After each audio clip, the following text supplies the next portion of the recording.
Difficile, Mathieu Ricard répond tout simplement, c'est une science de l'esprit. Mathieu Ricard est français, biologiste, chercheur à l'Institut Pasteur, et il découvre en 1966, au cours d'un voyage en Inde et au Cachemire, l'attrait du bouddhisme. C'est alors la révélation et le choc de son existence. Très vite, il abandonne sa vie occidentale et devient moine. Il va apprendre à parler, à écrire tibétain. Mathieu Ricard fréquente alors les grands maîtres dont les pensées vont désormais guider sa vie. En France et dans le monde, le bouddhisme fait de plus en plus d'adeptes. Voici... À 20 ans, il était biologiste. Une carrière toute tracée qui devait le conduire à l'Institut Pasteur. Et pourtant, le scientifique n'a pas trébuché, ni échoué. Il a basculé en toute connaissance de cause dans un autre monde. Depuis 1979, Mathieu Ricard est moine bouddhiste tibétain. Dans ce monastère à Katmandou, il est chez lui.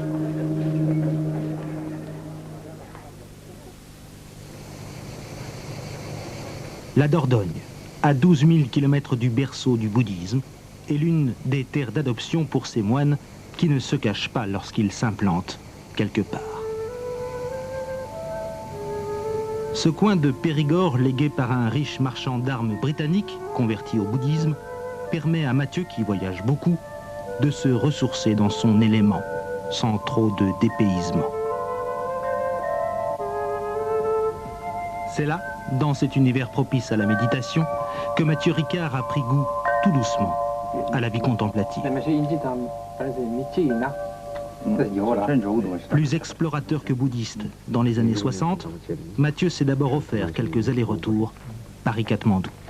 Le tournant dans mon existence, ça a été quand j'ai vu les films de Arnaud Desjardins, qui venait juste de finir de monter. Donc il m'a fait une projection privée, c'est un ami de mes parents. Et donc brusquement, j'ai vu ces choses extraordinaires pour moi. Tous les maîtres tibétains qui avaient fui l'invasion communiste chinoise du Tibet se retrouvaient sur les versants indiens et bhoutanais de l'Himalaya, sans rien, juste comme ça, dans des petites cabanes en bois. Et donc il y avait ces visages extraordinaires. On avait brusquement l'impression qu'il y avait 25 Saint-François d'Assise qui étaient là. Et donc quand j'ai vu ça, je me suis dit, voilà, des exemples vivants de personnes qui sont la personnification de ce qu'ils enseignent.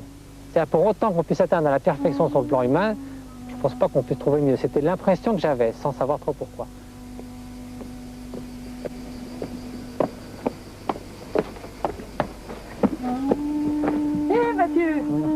Elle est peintre, nonne aussi, depuis une vingtaine d'années. La mère de Mathieu vit en Dordogne, comme si elle était au Tibet. Après avoir été l'épouse du libre penseur Jean-François Revel, elle a décidé de suivre l'enseignement de Bouddha. Maintenant, les histoires de la philosophie qui ne tiennent pas en compte. Une recherche qu'elle poursuivait depuis longtemps. Complètement superficielle. On pensait vraiment bien la même chose. On avait tous les deux envie de sortir de ce samsara, c'est-à-dire de ce monde illusoire, dont je lui avais donné sûrement toute une éducation. Par contre, votre mari, à l'époque, Jean-François Revel, lui s'est démontré plutôt sceptique, critique. Oh, oui, il n'avait pas la même recherche, sûrement, oui. Et même, quelquefois, il était un peu étonné que je donne à Mathieu peut-être des idées pas très universitaires. Quand vous le regardez, tel qu'il est, vous le reconnaissez comme votre fils? Oui, je crois qu'une mère, on me taquine beaucoup parce qu'il m'appelle maman et que pour moi c'est toujours un enfant toujours mon enfant. Et puis quand il est né un jour de pleine lune où je me disais s'il pouvait être Bouddha, qu'est-ce qu'on peut faire de mieux? Un quart de siècle est passé depuis que le bouddhisme s'est intercalé entre eux deux. Ils se sont ignorés pendant toutes ces années. Mathieu avait coupé les ponts, absorbé en Inde par sa nouvelle vie avec ses maîtres tibétains. Aujourd'hui, c'est la philosophie qui rapproche le père et le fils. Une matière solide qui donnera naissance cette année à un ouvrage commun où le moine et l'intellectuel tentent d'imposer chacun leur pensée. Oui, c'était là. Moi, je suis ancien élève des jésuites, mais complètement athée. D'ailleurs, les jésuites, c'est une fabrique d'athées, à commencer par Voltaire. Donc, j'ai un fils qui est moine bouddhiste. J'ai une fille qui s'est mariée selon le rite orthodoxe grec, je ne sais pas pourquoi. Et comme ma deuxième épouse est juive, donc j'ai un fils aussi qui, selon la loi mosaïque, est juif, puisque c'est la mère qui détermine la religion, que d'ailleurs il pratique fort peu, ou pas du tout. Mais enfin voilà, c'est donc, voyez-vous, c'est au fond, la famille est une image de l'œcuménisme le plus complet. Et vous-même, vous restez complètement insensible au bouddhisme ou au judaïsme non, non, ça m'a, évidemment, toutes les religions, toutes les métaphysiques m'intéressent beaucoup en tant que phénomène de culture. Mais vous n'avez pas plongé, comme on dit. Ah, pas du tout, non, pas dans le bouddhisme. Je répondais dans l'étude du bouddhisme, oui, ça m'intéresse beaucoup. Votre père n'a pas suivi votre voie, il ne vous a pas encouragé ni découragé. Finalement, quel rôle a-t-il joué pour que vous puissiez vivre complètement votre vie tranquillement? Il y a au contraire, non pas une déception, mais une grande gratitude, parce que... vous lui dites merci aujourd'hui? Oui, parce que si, disons, mon père n'avait pas compris justement l'importance d'un choix pour donner un sens à son existence, et n'avait pas eu, malgré que ce choix ne pouvait pas manquer de le surprendre, s'il n'avait pas compris que justement il devait me donner la latitude de suivre mes aspirations, il aurait pu faire preuve d'autorité. Disons, quelqu'un qui n'aurait pas eu cette largesse d'esprit aurait pu dire « tu es complètement fou, il n'est pas question, tu vas gâcher ton existence ». Vous avez eu peur de ça, d'une répudiation? Non, pas du tout. Mais je veux dire, rétrospectivement, je mesure que quelqu'un qui n'aurait pas eu cette compréhension aurait pu effectivement essayer d'entraver ma démarche. Alors soit je l'aurais malgré tout faite, et à ce moment-là, au risque de créer des frictions, soit j'aurais renoncé, ce que maintenant, certainement, probablement, je regretterais immensément. Jean-François Revel, lorsque vous regardez Mathieu, votre fils, aujourd'hui, est-ce que vous êtes fier de lui? Ah oui, sans aucun doute. Je veux dire, enfin, la notion de fierté n'a pas beaucoup à intervenir, disons, parce que je n'ai pas à être fier ou pas fier. Il est libre d'avoir choisi sa voie. J'ai éprouvé, je l'avoue, certains regrets, parce que le rêve de tout philosophe est d'avoir un fils scientifique, n'est-ce pas? Et donc, le fait qu'il ait très bien réussi dans ses études scientifiques me satisfaisait intellectuellement. Mais enfin, je n'avais pas à discuter.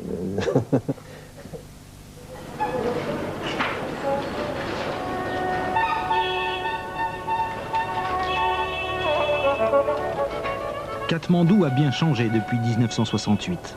Les hippies se font rares, le centre-ville est surpeuplé, pollué, la pauvreté s'est incrustée. Katmandou, aujourd'hui, c'est l'une des places fortes du bouddhisme. Et c'est là, au Népal, que nous avons accompagné Mathieu Ricard pour en savoir un peu plus sur son itinéraire.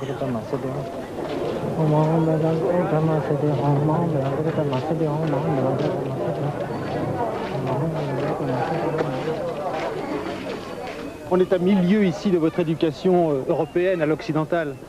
Je crois que vous savez, un occidental comme un oriental, tout ce qu'il souhaite, c'est trouver le bonheur en lui-même, ou disons, il cherche le bonheur en général, et malheureusement, les gens ne savent pas toujours le trouver.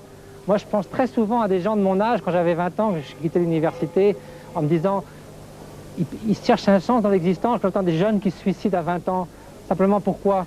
Parce qu'ils se sont dit, l'existence n'a aucun sens, ils sont regardés à droite à gauche, il n'y avait rien pour les inspirer. Quand j'y pense, c'est terrible, qu'ils n'ont pas eu cette chance de trouver quelque chose qui donne un sens à leur vie. Et votre bonheur à vous, vous l'avez trouvé? En ce qui me concerne personnellement, j'ai loin de la perfection, mais en tout cas, disons, j'ai aucune inquiétude dans ce qui me concerne personnellement. Je crois que dans n'importe quelle circonstance, on ne peut pas m'enlever justement cette joie de vivre que j'ai grâce à ce que j'ai pu comprendre petit à petit des enseignements et de la pratique, et c'est pas seulement de la théorie. Il ne suffit pas de laisser l'ordonnance du médecin sur l'oreiller, il faut la mettre en pratique. Mathieu n'a pas oublié son premier voyage en Inde en 1967. Parti à la recherche des grands maîtres tibétains réfugiés dans les montagnes, il tombe malade, attrape la typhoïde et rentre à Paris bouleversé physiquement. Mais l'esprit de cet homme ne pensait plus qu'à s'envoler vers l'Himalaya, vers le maître qu'il avait rencontré. Il reviendra 6 fois en 5 ans pour s'établir dans la région en 1972, d'abord en Inde, puis au Bhoutan et finalement au Népal. Et il s'impose une discipline sévère pour maîtriser parfaitement la langue tibétaine. Une vie d'ermite qui a fait de lui un moine bouddhiste tibétain presque comme les autres. On se crée des besoins qui ne sont pas nécessaires et après on passe son temps à essayer de satisfaire ses besoins. Moi j'ai beaucoup vécu parmi les nomades au Tibet ou au Bhoutan, des gens qui n'ont presque rien mais qui ont une sorte de joie de vivre, d'insouciance, de bien-être. Il ne leur manque rien parce qu'ils n'ont pas tous ces besoins artificiels et en même temps ça leur permet aussi d'être plus sensibles à la nature, d'être plus sensibles aux qualités humaines dans les relations avec les autres. Ça donne un côté beaucoup plus vrai à l'existence et en fait ils ne sont pas du tout arriérés. On a toujours l'impression que les nomades c'est comme des gens de Cro-Magnon. Mais si on y change, tous les grands philosophes, tous les grands poètes, tous les grands méditants du Tibet, ils sont nés parmi les paysans, les nomades.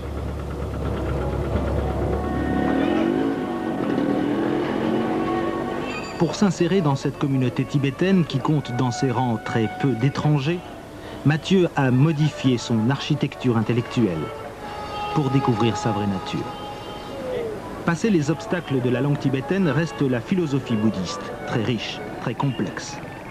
Une science qui nécessite beaucoup de patience, de concentration, de renonciation aussi, pour en saisir toute l'intelligence. Mathieu fait figure d'exception.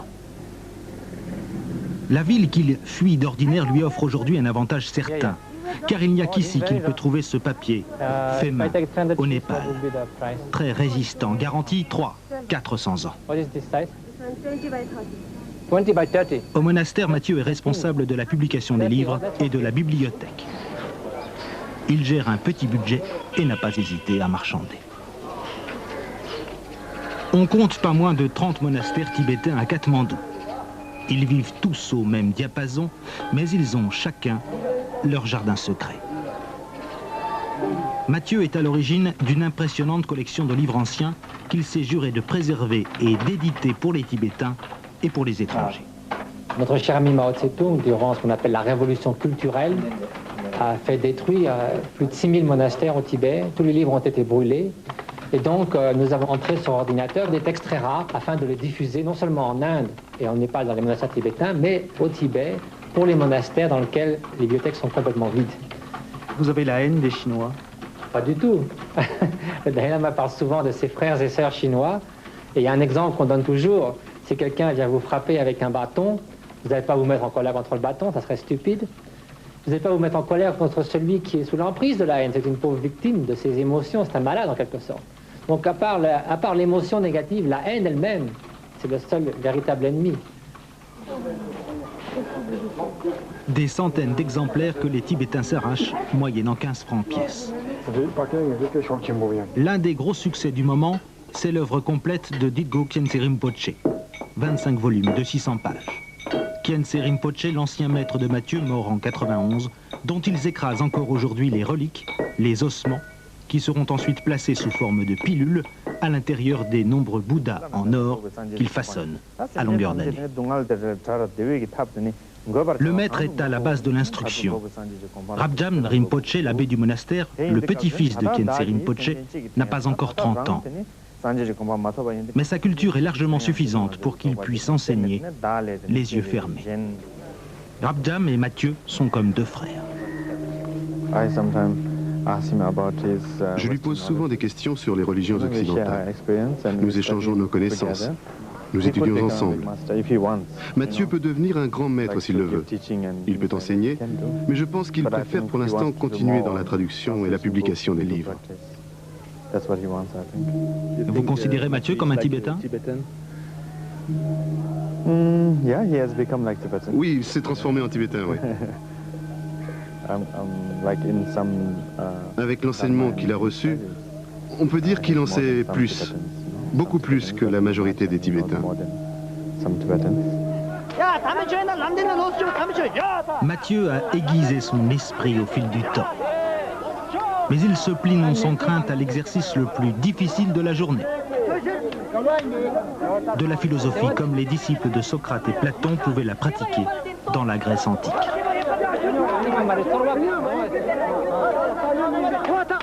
Vous avez l'air de souffrir, de ne pas pouvoir répondre à toutes ces questions. C'est-à-dire qu'on essaie d'étaler la vitesse des arguments, parce que c'est quelqu'un, lui, qui est très entraîné au débat. Lui, il va très vite. Il va très très vite. Donc même si on a une idée claire sur le sujet, la façon dont il amène les mots, les arguments, on est déconcerté en quelque sorte. Et c'est ça son but. Y a-t-il un gagnant et un perdant? Ah oui, là on a perdu. Le monastère est un lieu ouvert et c'est souvent Mathieu que l'on cherche à rencontrer. Salim? Salim arrive tout droit de Paris. Il est médecin, chrétien d'origine libanaise. Il cherche à entrer en contact avec un grand maître.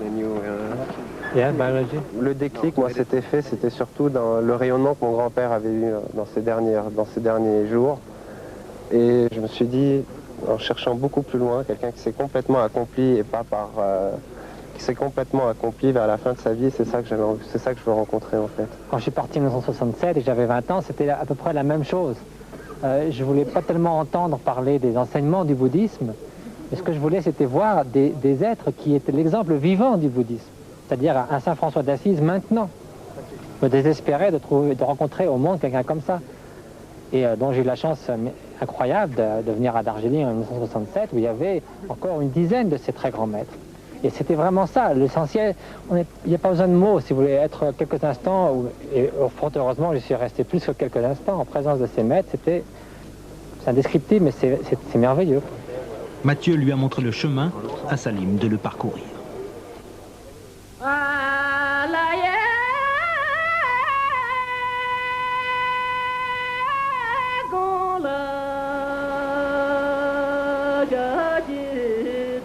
Ce n'est pas une promenade de santé. De Katmandou, dans la vallée, il faut marcher 3 ou 4 jours dans la montagne, jusqu'à 3000 mètres d'altitude. Mathieu connaît bien ce parcours qu'il emprunte depuis 4 ans, le sourire aux lèvres. Un long chemin qui conduit au maître. Un homme essentiel pour les bouddhistes qui appliquent à la lettre les instructions données. Une source d'inspiration dont il ne peut se passer pour recevoir enseignement et bénédiction.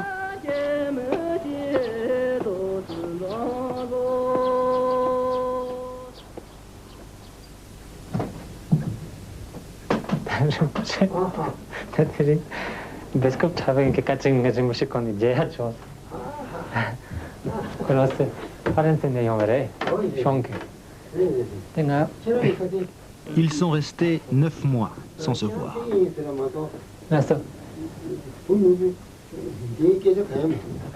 Une éternité pour Mathieu, qui laisse éclater sa joie.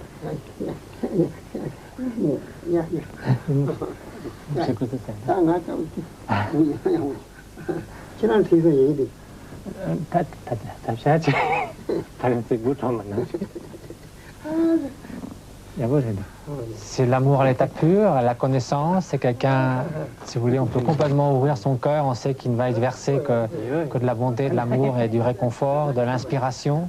C'est quelqu'un qui imbibe tout notre être de courage, de joie. Vous avez fait des kilomètres encore aujourd'hui pour venir le voir. Est-ce qu'il ne se considère pas comme un gourou, comme un dieu? Ouais, les gens viennent le voir comme ça, comme s'il était un dieu vivant. Est-ce que ça ne gêne pas, ça, d'être vénéré? Il dit que si les gens venaient simplement en tourisme pour voir ce qui se passe ici, ça n'aurait aucun sens. S'ils viennent pour recevoir l'enseignement et qu'ils sont prêts à toutes les difficultés pour ça, lui, c'est sa responsabilité d'aider dans la mesure de ce qu'il a appris, de ce qu'il a pratiqué. Parce que l'essence du grand véhicule, c'est de faire passer le bien d'autrui avant le sien.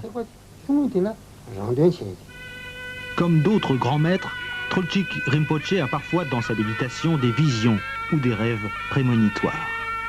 Une nuit, un poème lui vint à l'esprit. Il révélait l'année de naissance, le nom des parents et l'endroit précis où on trouverait la réincarnation de Khyentse Rinpoche, l'ancien maître de Mathieu.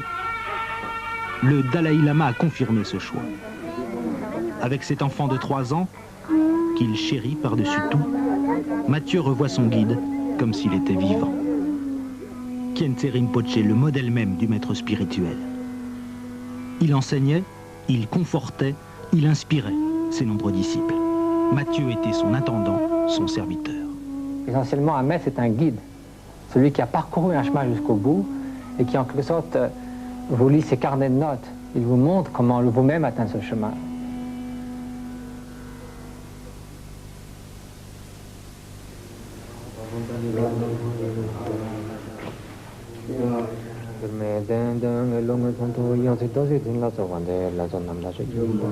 Mathieu occupe la plus belle pièce du monastère. C'est le lieu où Khyentse Rinpoche a donné audience, mon maître. Quand il était en vie, je dormais donc au pied de son lit par terre dans sa chambre pour pouvoir l'aider. C'est quelqu'un de très âgé. Et maintenant qu'il n'est plus là physiquement, et malgré tout, je pense que sa présence est toujours là. Donc pour moi, c'est une grande joie de continuer à pouvoir dormir dans ce lieu. Et lorsqu'on est père de famille, cela doit être assez frustrant de voir son fils se tourner vers quelqu'un d'autre, un grand lama, un être supérieur. Si on cherche la connaissance, qui s'en offusquerait? Le meilleur moyen de repayer la dette de gratitude qu'on a vis-à-vis de nos parents, c'est d'essayer de se perfectionner soi-même, plutôt que, je sais pas, de réussir dans une carrière financière ou autre chose.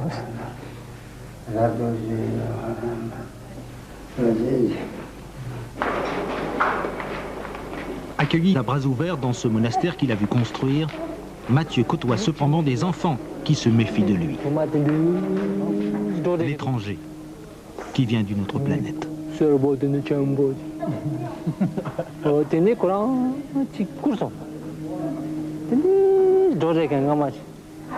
Celui-là, il vient d'un pays où il y a des montagnes, et alors il a une peur terrible des policiers. Alors au début, dès qu'il voyait un étranger, il partait en courant en disant c'est un policier. Il avait une peur terrible. La police, t'as rien d'autre. T'as rien d'autre. T'as des leçons. On a tiré doigt. Ah, on a tiré doigt. Non, il a plus peur de moi maintenant. Au départ, il va en courant parce qu'il disait c'est un policier. La police, me doit. La police, j'aime aller. Ne pas s'égarer par des pensées attisées par la haine, l'orgueil, le désir, la jalousie et l'ignorance, c'est sur ces thèmes qu'ils doivent se concentrer à longueur de journée. Les jeux et la télévision sont des instruments précieux pour chasser ces 5 poisons. Voir ce qu'il ne faut pas faire, voilà le programme. That gun the kid was carrying is registered to Nora Cornell on Whitney Drive, which is right here. Get it off him. He'll search him. Trust me. Get it off. Remember that. Séance tous les samedis, de 10h à 19h. Le maître d'école censure quand bon lui semble, pour éviter les sensations trop fortes. Mathieu ne vient jamais dans cette salle.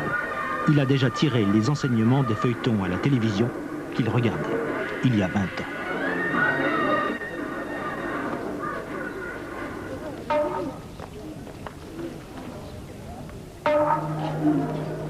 Il ne s'autorise que 2 repas par jour, accompagnés d'un rituel immuable. Chaque geste a valeur de richesse spirituelle. Et c'est l'esprit qu'il cherche à nourrir, pas le corps.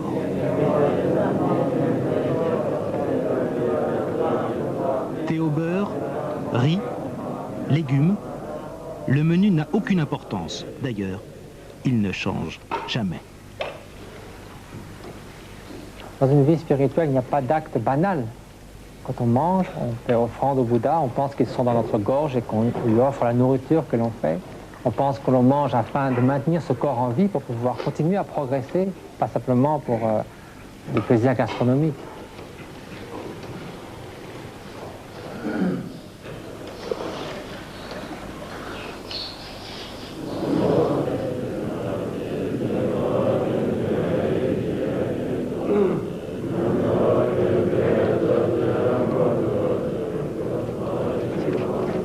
Heureux qui, comme Mathieu, a fait un beau voyage. Il occupe une place de choix dans la hiérarchie du monastère et il s'apprête à recevoir la réincarnation de Dilgo Khyentse Rinpoche qu'il servira comme il a servi son dernier maître. Mais son rêve est de réintégrer sa grotte, s'isoler dans les Himalayas pour digérer la somme des enseignements reçus durant toutes ces années.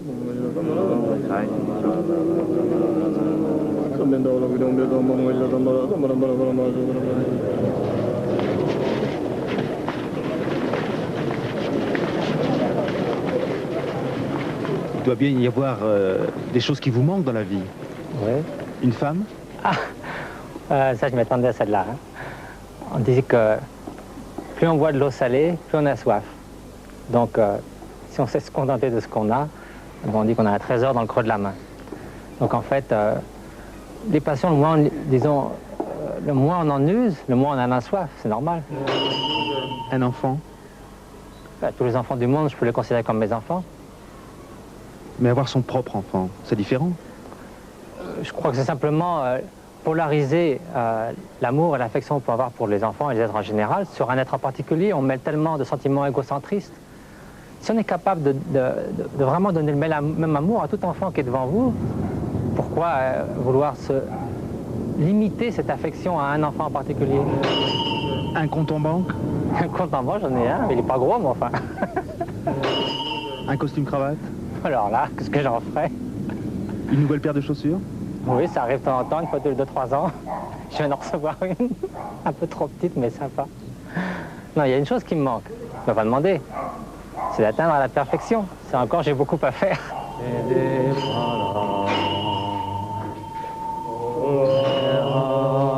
Parmi les siens, Mathieu Ricard s'appelle Koncho Tenzin, synonyme de celui qui détient les enseignements du Bouddha. Il définit sa vie comme une flèche qui poursuit sa trajectoire inexorablement. Mathieu Ricard a trouvé sa vérité. Il ne regardera plus jamais derrière lui. Qui n'a pas rêvé un jour de percer le mystère de la vie intérieure? La